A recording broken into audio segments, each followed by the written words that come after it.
নমস্কার বন্ধুরা, নবরত্নের আজকের ভিডিওতে আপনাদের স্বাগত। আজ আমাদের সামার ট্রিপের শেষ দিন। ম্যামথ লেকসের কন্ডো অ্যাপার্টমেন্ট থেকে চেক আউট করে আমরা এখন বেরিয়ে পড়েছি। এখান থেকে আমাদের বাড়ি প্রায় 320 মাইল। তবে বাড়ি ফেরার আগে ক্যালিফোর্নিয়ার সিয়েরা রিজিয়নের অন্তর্গত ম্যামথ মাউন্টেন সংলগ্ন Devils Postpile National Monument দেখে তারপর আমরা ফিরব।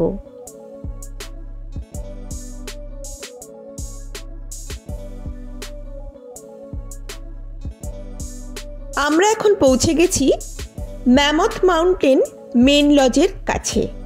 দুদিন আগেও এই ম্যামথ মাউন্টেন মেন লজের কাছেই আমরা এসেছিলাম। আপনারা যারা আমাদের সামার ট্রিপের আগের ভিডিওগুলো দেখেছেন তারা দেখে থাকবেন, এখান থেকেই আমরা গন্ডোলা রাইডটা করেছিলাম। তবে সেদিন এই ডেভিলস পোস্ট পাইলের রাস্তা বন্ধ ছিল, তাই আমরা যেতে পারিনি। আসলে অতিরিক্ত তুষারপাতের ফলে এই রাস্তা শীতকালে বন্ধ থাকে, সামারে আবার এই রাস্তা খুলে দেওয়া হয়, আর মিড সেপ্টেম্বরের পরে আবার এই রাস্তা বন্ধ করে দেওয়া হয়।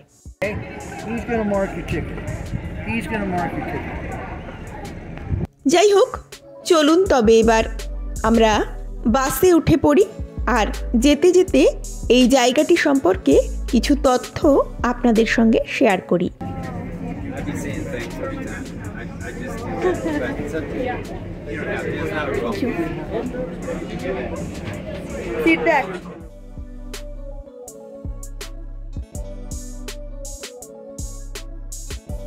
এই Devils Postpile National Monument US Department of National Park Service দ্বারা পরিচালিত।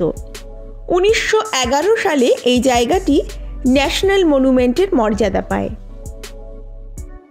তবে এখানে কিন্তু সরাসরি ড্রাইভ করে যাওয়া যায় না। ম্যামথ মাউন্টেন মেন লজের কাছ থেকে ইস্টার্ন সিয়েরা ট্রানজিট অথরিটির শাটেল বাস পরিষেবা রয়েছে সকাল 9টা থেকে বিকেল 4:30 পর্যন্ত। সেই শাটেল বাসে করেই আপনাকে যেতে হবে। তার জন্য অবশ্য আগে থেকে টিকিট কেটে নিতে হবে। অ্যাডাল্ট টিকিট $15 আর কিডস টিকিট অর্থাৎ 3 থেকে 15 বছর বয়সীদের জন্য $7 করে টিকিট মূল্য। আধ ঘন্টা মতো বাসে করে আমরা এখন এসে পৌঁছেছি ডেভিলস পোস্ট পাইল ট্রেলের এন্ট্রান্স পয়েন্টে। এখানকার ভিজিটার ইনফরমেশন সেন্টার থেকে আমরা একটা ম্যাপ নিয়ে নিলাম। তারপর আমরা এখন হাঁটতে শুরু করব। এই ইনফরমেশন সেন্টার থেকে 0.5 মাইল হেঁটে গেলেই পৌঁছে যাওয়া যাবে ডেভিলস পোস্ট পাইল ন্যাশনাল মনুমেন্টে। তারপর সেখান থেকে আরও 2.5 মাইল মতো হেঁটে গেলে দেখা যায় রেইনবো ফলস। তবে হ্যাঁ, এ প্রসঙ্গে বলে রাখা ভালো, এই ভিজিটার ইনফরমেশন সেন্টারের কাছেই রয়েছে এ রাস্তার একমাত্র টয়লেট। এই পুরো রাস্তাটাই কিন্তু আর কোথাও টয়লেটের কোনো ব্যবস্থা নেই। তাই হাঁটা শুরু করার আগে টয়লেট ব্যবহার করে সঙ্গে কিছু শুকনো খাবার ও জল নিয়ে তবেই হাঁটা শুরু করা ভালো।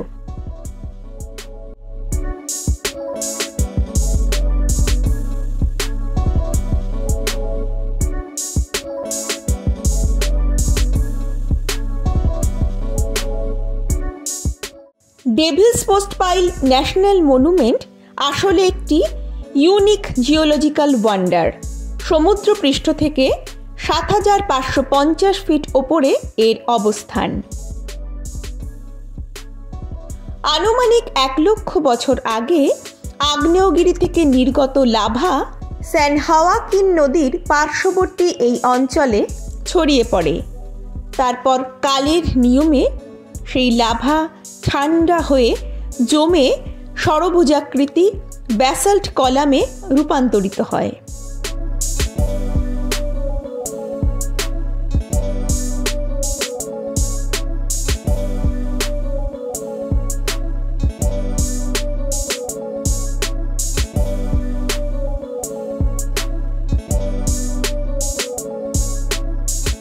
60 ফুট পর্যন্ত লম্বা এই ব্যাসাল্ট কলামগুলি একটির সঙ্গে আরেকটি অত্যন্ত সুন্দরভাবে সেট হয়ে রয়েছে নিজে থেকেই।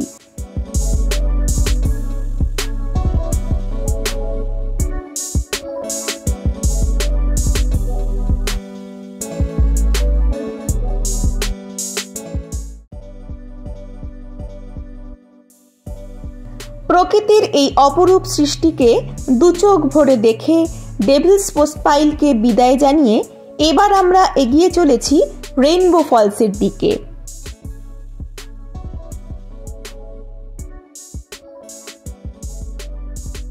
ডেভিলস পোস্টপাইল থেকে 2.5 মাইল একটা ট্রেইলে হেঁটে তবে রেইনবো ফলসে পৌঁছানো যায়। এই রাস্তাতে বেশ চড়াই উতরাই রয়েছে, তাই পুরো রাস্তাটা হেঁটে যেতে আমাকে বেশ বেগ পেতে হয়েছিল। মাঝে মাঝে একটু বিশ্রাম নিয়ে তারপর আমরা পৌঁছেছিলাম রেইনবো ফলসের সামনে।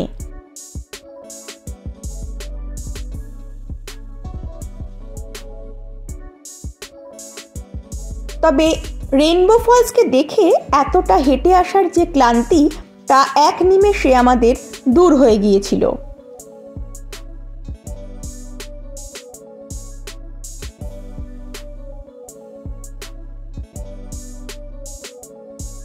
সেন্ট হোয়াকিন নদীর মিডল ফর্কে অবস্থিত 101 ফুট উঁচু এই রেইনবো ফলস প্রকৃতির এক অপার বিস্ময়। হ্যাঁ তো রেইনবো হয়েছে, ওই যে নিচে রেইনবো হয়েছে। হ্যাঁ তো হয়েছে, মোবাইলে ধরা পড়ছে। হ্যাঁ, রোদ্দুর চওড়া হলে একটু হয়তো।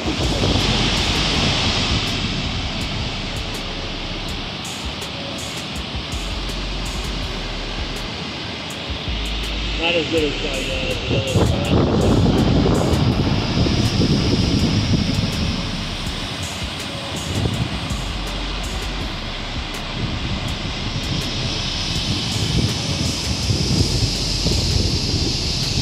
এ বইটা উড়ে যাবে, তোর বইটা উড়ে চলে যাবে।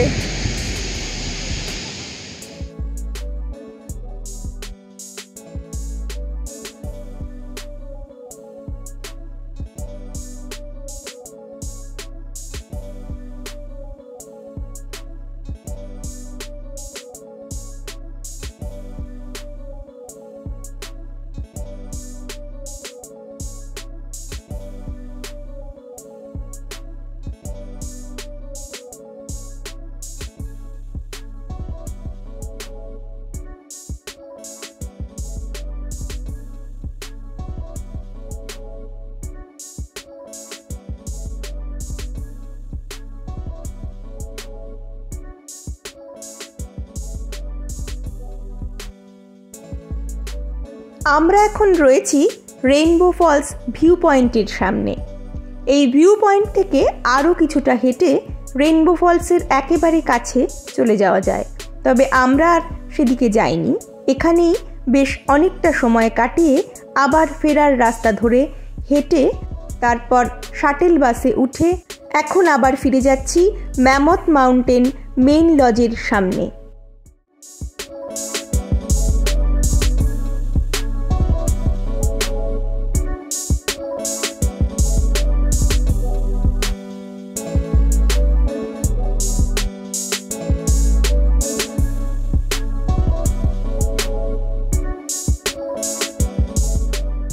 আমার আজকের এই ভিডিওটা যদি আপনাদের ভালো লেগে থাকে প্লিজ লাইক, কমেন্ট ও শেয়ার করতে ভুলবেন না যেন। আর এখনও যারা আমার চ্যানেলটাকে সাবস্ক্রাইব করে আমার সঙ্গে আসতে পারেননি তাদের কাছে অনুরোধ করব চ্যানেলটাকে সাবস্ক্রাইব করে পাশে থাকা বেল আইকনটি অবশ্যই প্রেস করে দেবার জন্য। তাহলে আমি যখনই নতুন ভিডিও আপলোড করব তার নোটিফিকেশন সবার আগে পৌঁছে যাবে আপনার কাছে।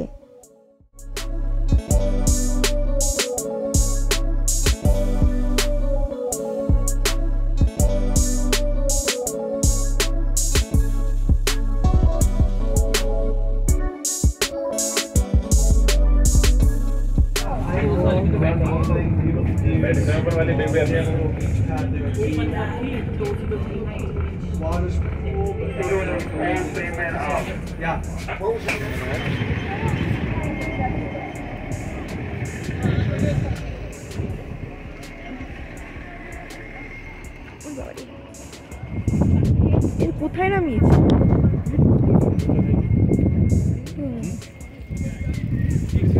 হ্যাঁ, ভিডিওটা আজ তবে এখানেই শেষ করলাম। খুব তাড়াতাড়ি ফিরে আসব পরবর্তী ভিডিও নিয়ে। আপনারা সবাই ভালো থাকবেন, সুস্থ থাকবেন আর নবরত্নের সঙ্গে থাকবেন। নমস্কার।